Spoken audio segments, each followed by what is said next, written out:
this on? I think that we're good to go. Okay. All right, you guys. So hold on, let me get myself together. Okay. All right, you guys. So it's Shayla here, and I want to share with you all that I want to share with all of you guys. I need my coffee. I am out of coffee.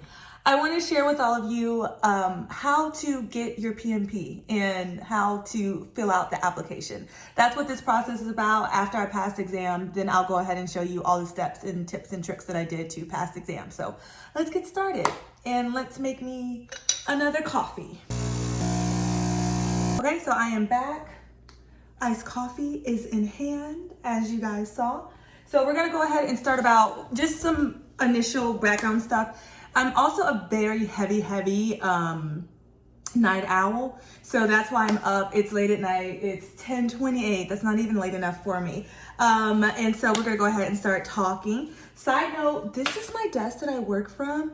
And you guys, it's like the best desk ever. Like it like raises, like look at that. Like it's one of those standing desks. I got it for a really good deal online. But let's go ahead and get started. I really need to buy one of those like espresso things that cool your shots down immediately, because like this shot is still hot and it's like melting the ice really quick. It's too hot of a shot. Okay, so a PMP is a certification for a project manager. So a project manager is someone who's overseeing a role or overseeing a project from start to finish, right? So there's a multitude of different projects that you can do, and there's so many different type of project managers in the field that you can actually work in. It's really loud out there. So that you can be a project manager. Like for me, example, I used to be a project manager in healthcare. I am now a project manager in tech. You can do it in construction. You can do it in just so many different fields that you don't realize need an actual project manager. And like I said, they're overseeing and supervising the project, letting you know about any different milestones that may be coming up for the project, any specific dates. You go over the go live dates that are going to happen for the actual project, and any things that will deal with any type of risk that might happen. Like this is coming down the pipeline. It is a risk to the project not possibly being done.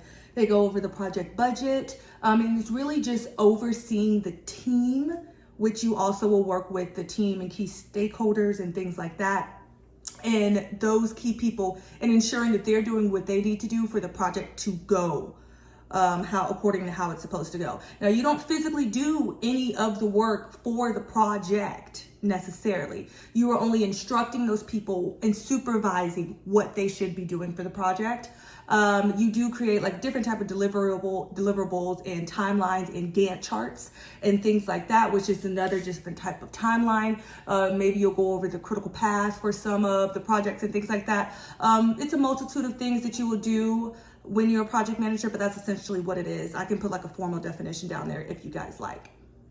So now that we've got that out of the way, you can go ahead and get a PMP certification. It's not required to be a project manager. I was actually able to get my role as a project manager without having my PMP. Now for other people, it might be a little bit hard. Also, the industry and how it's going right now when it comes to people trying to get jobs, it's a very competitive market. So it does look nice for someone to have a PMP. And I have seen that on job applications where they're asking for you to have a PMP, but it's not necessary to be able to do the role of project manager. It just shows that you have that extra level of expertise, and that you know essentially what you're talking about and what you should be doing. So that is the whole thing with the PMP. And so I'm going to talk to you through your PMP application and what you should be doing. So first, let's just also go into qualifications, what you need in order to be able to do the PMP, and I'll tell you how I did it and how other people do it as well. Well, you should always be trying to further your education at any point and be a real expert at whatever field or arena that you're working in. But when you have the PMP, you can also ask for extra money. And I mean, who doesn't need extra money? So let's go into the qualifications. I have them up right here because I can't remember everything off the top of my head. So you need to either a 4-year degree with 36 months worth of experience leading projects within the past 8 years. So people start to get freaked out with that. But the thing is, that doesn't mean that you have to be in a role of project manager. You don't have to have the title of project manager. You just have to have that experience. And you can do this even if you're working for yourself, if you're self-employed, or if you've worked on other things. At the end of the day, pretty much tasks that aren't repetitive in nature can be a project, as long as it has that begin in that start date. Now, if it's something that you're consistently doing, sorry, my phone was being weird. So when it comes to, as long as it's not a repetitive unit. So for example, you have a task. Like let's say every day my task is I need to go into, I don't know, some type of platform or something that we're using within a company and clear out a ton of, clean out a queue. If there's a queue that I have to clean out every day, that is a task, that's not a project. But a task can be encompassed inside of a project. A project will be a series of tasks that you do that are going to complete a whole project, if that makes sense. So essentially, as long as it's not something that you're doing necessarily every day, right? It has a beginning and an end and a start date and stuff like that. I'll give you more clarity below if you need it. So pretty much everybody does projects on their job, whether they realize it or not. So don't get worried. So once again, 4-year degree with 36 months of experience leading projects within the past 8 years. The other option is if you did not get a 4-year degree and you have a secondary education or diploma, high school diploma or equivalent. With that one, you're going to need 60 months worth of experience leading projects within the past 8 years. With those two qualifications that I gave you, either the bachelor's degree or the high school diploma, you are still going to need to get 35, hours of project management education training or a CAPM certification. Now, CAPM is something different. If you're kind of just jumping maybe into project management and you don't really know what it's about and you don't know if you want to do it, you may consider wanting to do the CAPM, and I can do a portion on that as well. But if you're going straight for the PMP, you will still need to get those 35 hours. Those are very easy. You can do those online, or like I ended up going to a course here in Atlanta. It was about 3 or 4 days. You can also try and get your company to pay for that. I was able to have my company pay for me to take this course, or you can pay for it out of pocket, or like I said, you can go ahead and do it online, but you're still gonna be required to go ahead and get those 35 hours worth of training. Now, if you have a graduate degree, then you're only going to need the 24 months worth of experience, and you do not have to do the project management course alongside with it. So it's reduced for the people who have a graduate degree. It's reduced for 24 hours, and then if you have the regular, like your bachelor's degree, I don't want to call it the regular degree, but if you have your bachelor's degree, then you get 36 months worth of experience, and if you have your high school diploma, then they're going to give you the 60 months worth of experience. I'll have that all listed on the screen. So that's kind of how it goes with that. So the exam is going to be 230 minutes, it's 180 questions, and there's going to be some multiple choice within that. So that is the whole exam and what is encompassed with that, filling out the application. So one thing I want to note, you do not have to pay for the application up front. It gives you, from the date that you apply and are approved, it gives you 365 days for you to pay for that exam and schedule that exam and take that exam. All right. So what happens if you don't pass that exam? They don't have a cooling off period, meaning they don't have a moment where it's like, hey, you can't take it, you need to wait. Go right back in, reapply, repay your fee, and take that exam again. Now, the exam cost is $575. So you definitely want to be sure that you are prepared to take the exam, because that's a very, very big cost for an exam. So for you to go ahead and do the application, you have to start an account. I'm gonna start sharing my screen here. You have to go ahead and create a username, all this stuff, and answer the different questions that they have for you here. Some of the questions, of course, are gonna be your first name, last name, things like that. Tell me more a little bit about yourself, what your job is. Like you can put if you're self-employed, what your age is, what your current job title is. You're then going to start going into how many total years of full-time experience do you have currently. Now, don't start to get freaked out here. This isn't going to be a negative count against you if you don't have X amount of years of experience. Just fill it out to the best of your capabilities. How many years of experience do you have managing projects? Which best describes how you view project management and things like that. And does your organization have a leadership program or a project management program and things like that? And the primary focus. Then you create a password, then you go ahead and you start. Now, the application is only 2 pages, right? So you can do this in a breeze. But the thing is, you cannot leave and then necessarily try and come back if you're not saving it. What I would recommend doing, because you do have to write for a bigger portion of the second page, write in a Microsoft Word document and then just come back and paste that into it later. You don't want to come to this point where you lose all of your data that you've been writing. Okay, so when it goes to the first page, I'm going to go based off of my application that I did. The first page is going to, let me actually switch screens. So when it goes to your first page, that one's going to be the easiest page. So that page is literally just putting in your education. So you're just going to put in, the year that you got it and your field of study. From then on, there's going to be another portion that'll ask you about getting those extra credits. Now, I believe that you can also use, if I'm not mistaken, LinkedIn University. We're going to double check that. I'll give you that info. But you could possibly use them as a resource for getting the additional 35 hours worth of credit. And you would just, of course, put what course you took, when you took it, and then the hours that you took it as well. And that's going to be the first page. Now, the second page is where we get into the nitty-gritty and people normally freak out about. So the second page is where you're going to list as many as you want of the projects and things that you have done over the years. So when you're doing this, you're actually going to be counting up on the side of the page. It'll show you up to the amount of hours that you needed. So for me, for example, I needed 36 hours worth of projects. And so when it comes to projects, the projects can't overlap. So here's an example of overlapping projects. As you can see, project 1 starts in January and ended in April. Project 2 starts in February and ended in June.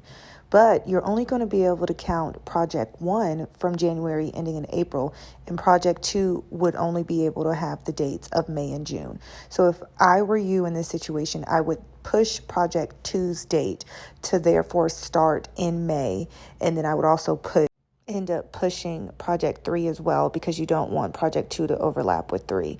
Or in that case, I probably wouldn't even include project 2, and I would just go ahead and include project 1 and project 3. So I did 3 because I thought that was a good amount. I've seen people, you can get approved with whichever, but I felt that 3 was just a good amount to show I maybe had a shorter one, a middle one, and then a longer one. So for my first project, that one, gosh, did it even add it up for me? It added it up on the page for me. So like for the first one, I said that it was 6 months.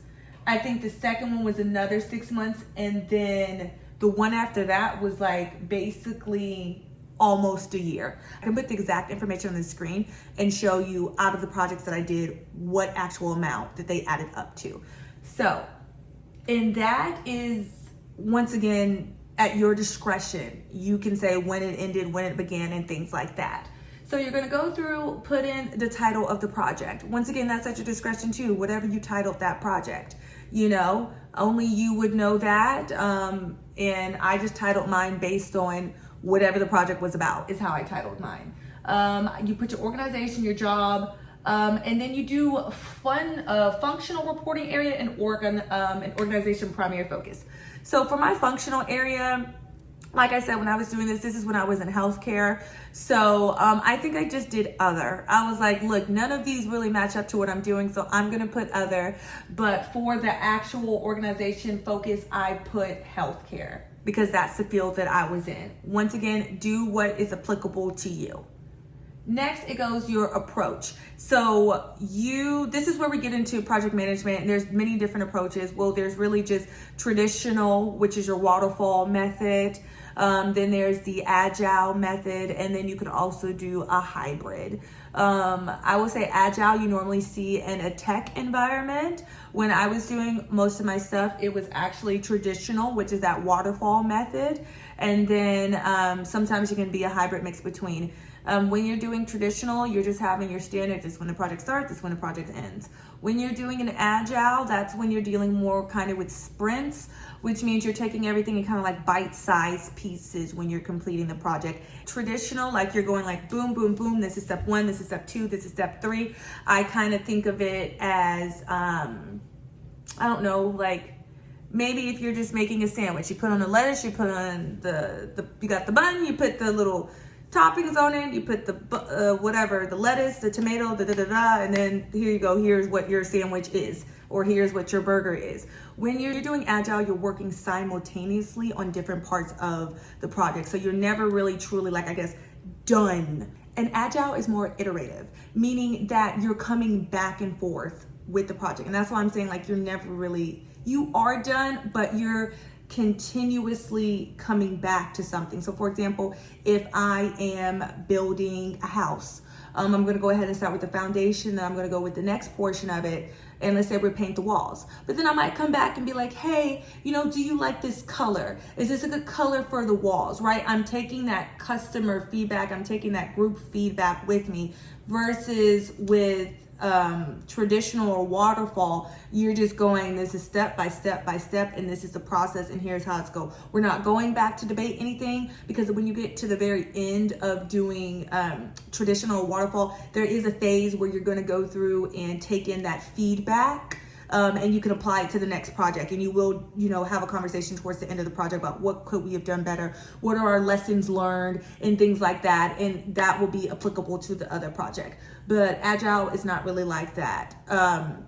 Those are just the two different methods. And then once again, hybrid is just a formation of both of that. So you put your right on your application. After that, you need to go and say, what is your team size? What is the group amount of people that you've worked with? You may not have had a really good you may not have had a really big group of people for this project. There is no right or wrong with that. Just how many people did you consult with? Did you talk with? How many stakeholders were involved? Things like that. When it comes to the budget, once again, I think they give you a certain amount. I was dealing with most of my projects really high budgets, but it's not a negative or a positive. You know, put what it is. If it's less than 1 mil, if it's more than 1 mil, that's what it is. But let's go ahead and get into the nitty gritty, which is going to be the description. So when it comes to the description, I think the most important things, and also they give you a lot of great examples. I'm going to show you on the screen one of the examples, and that's what I followed, and that's how I was able to do it. So when it came to the examples, what you want to do is follow the format that they're giving you, because that's what they're looking for.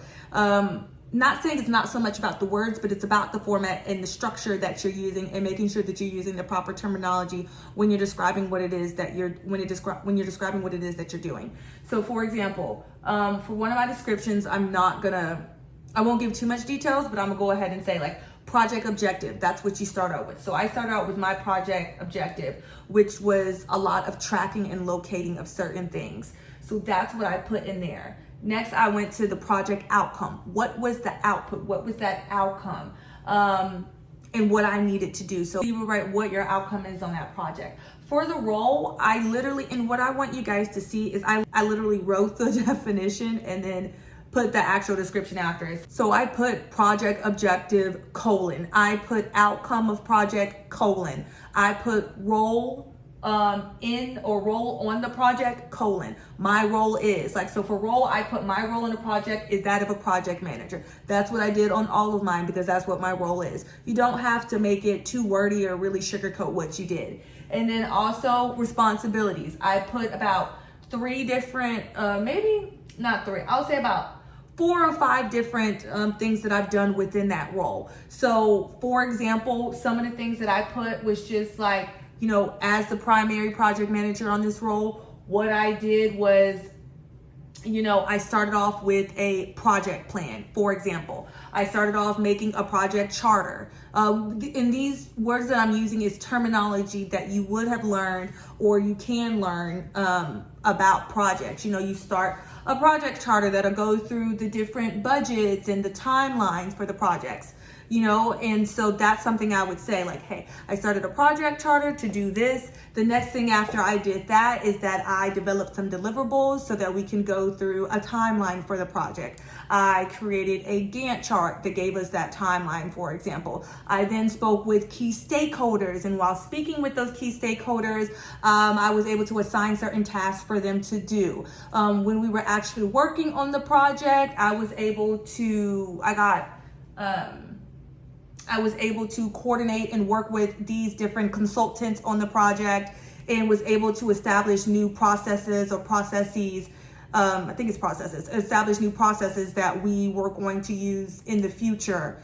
Was able to develop a new internal system that we used and things like that. So let me give you, we're gonna go through the example that they give us, and then I'm also gonna give you another example. So what we're gonna do is go through this really simple example here that we can work with. Also, while you're filling out the application, there's gonna be like a little blue link.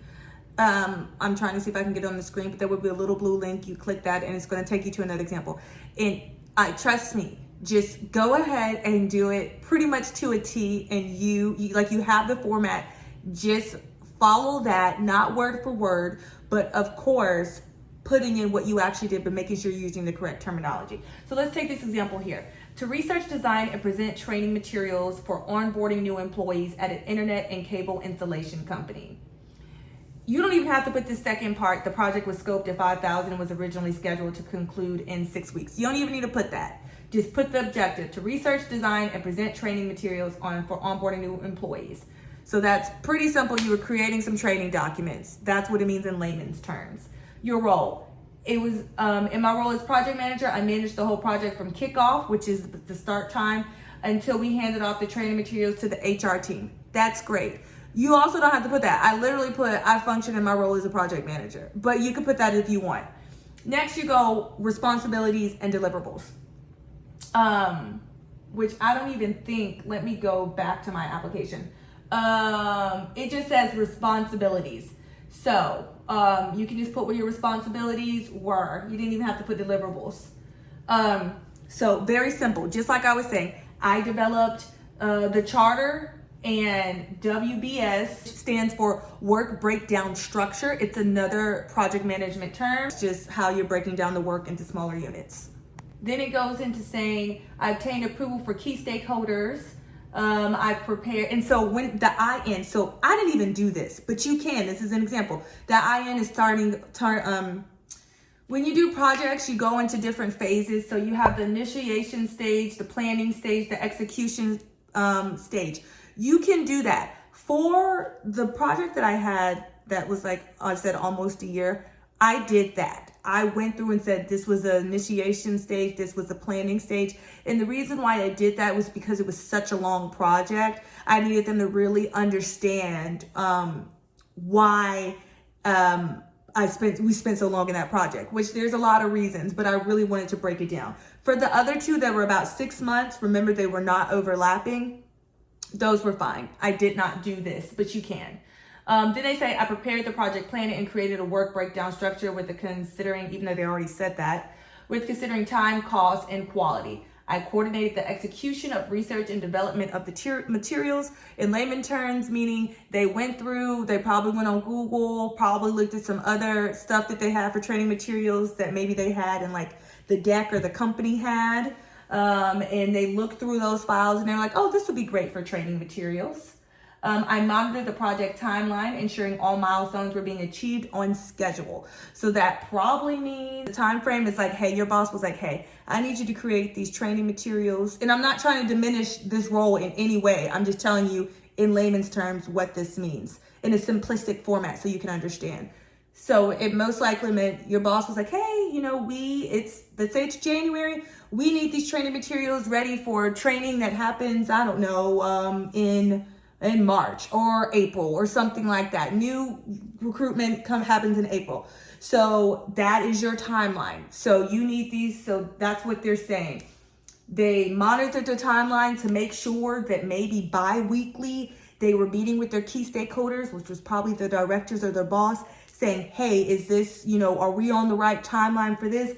I met with Betsy, and Betsy says that she's going to get me the photos that we need to put in the training materials, because you've already broken down in that charter what you're going to need for those training materials. So you're probably going to need photos. Maybe you want to get some quotes for people who have worked for the company before. Maybe you want to get links, put in links to, where they can go for extra resources within the company website. There's certain things that you want to put in those training materials.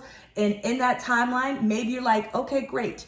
On February 3rd, I'm going to meet with Betsy, and she told me all the photos should be there. So that's what's going to happen on that timeline, right?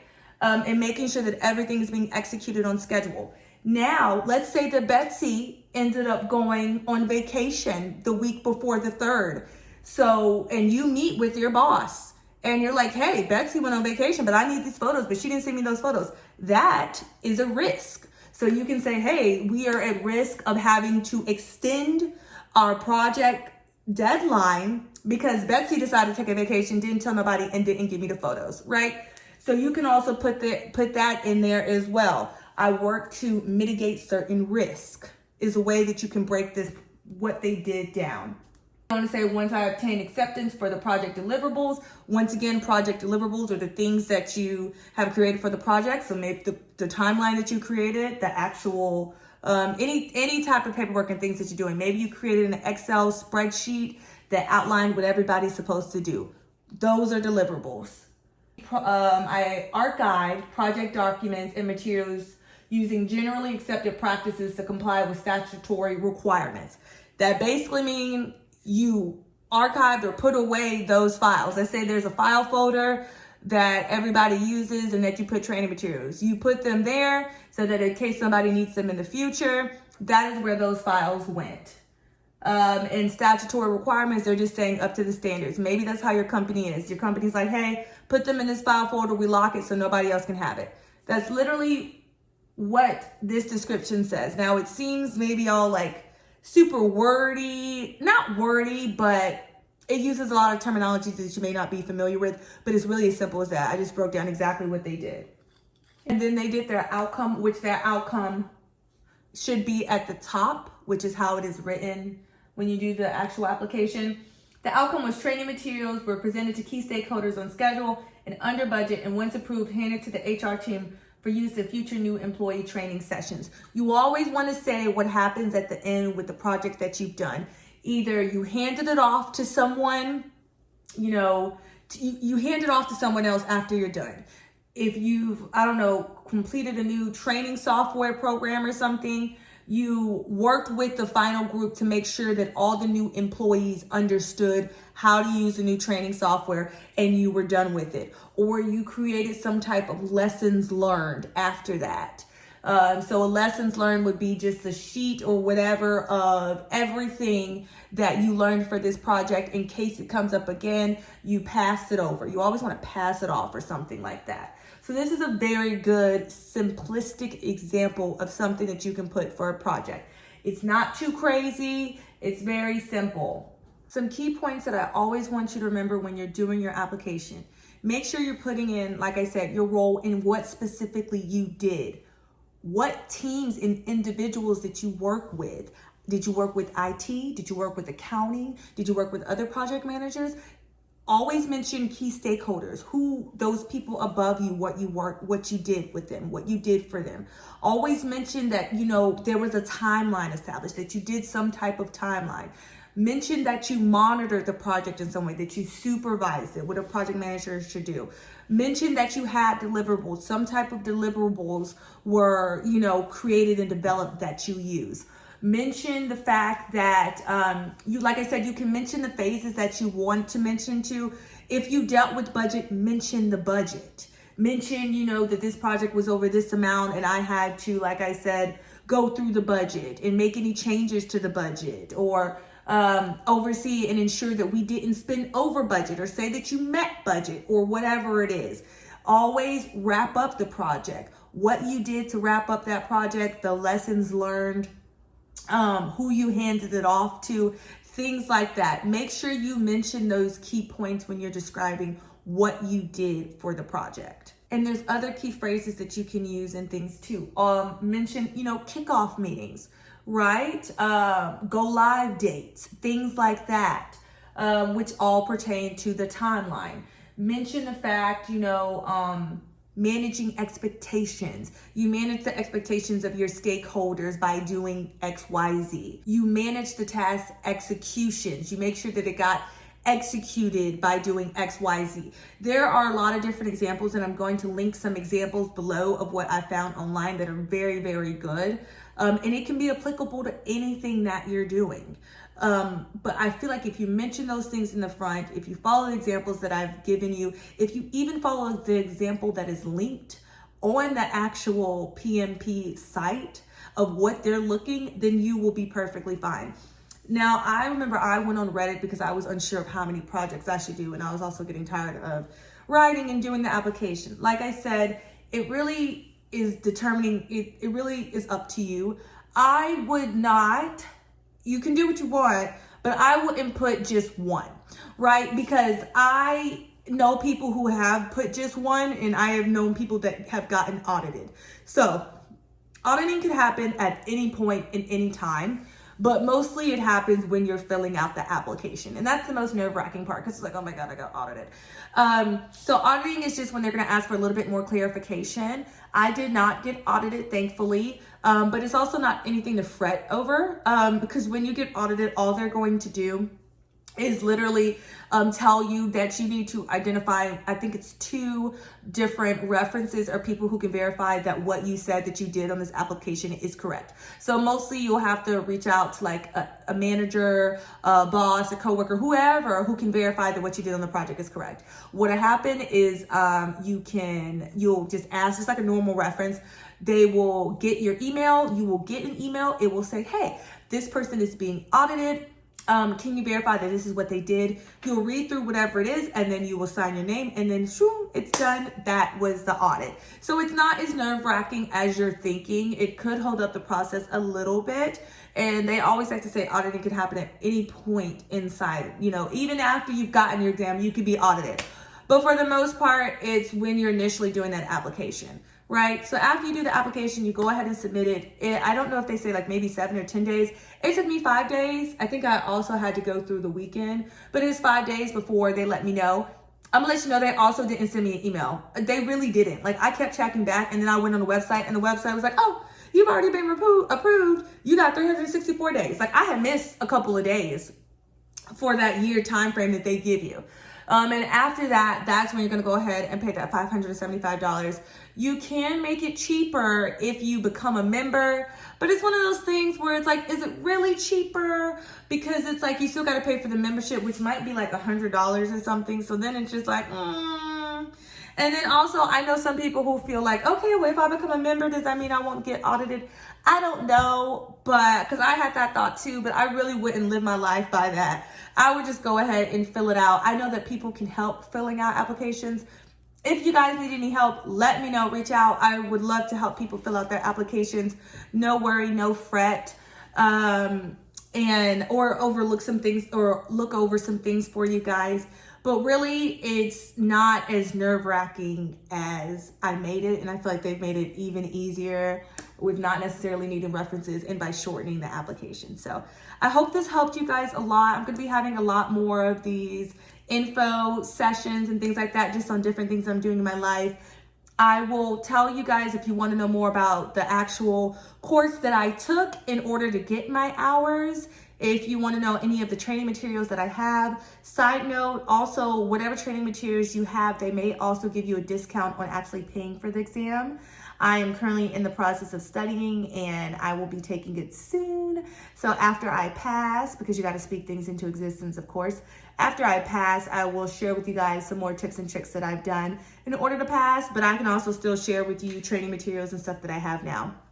I hope you guys really, really enjoyed it. And thanks so much for tuning in. Okay, bye.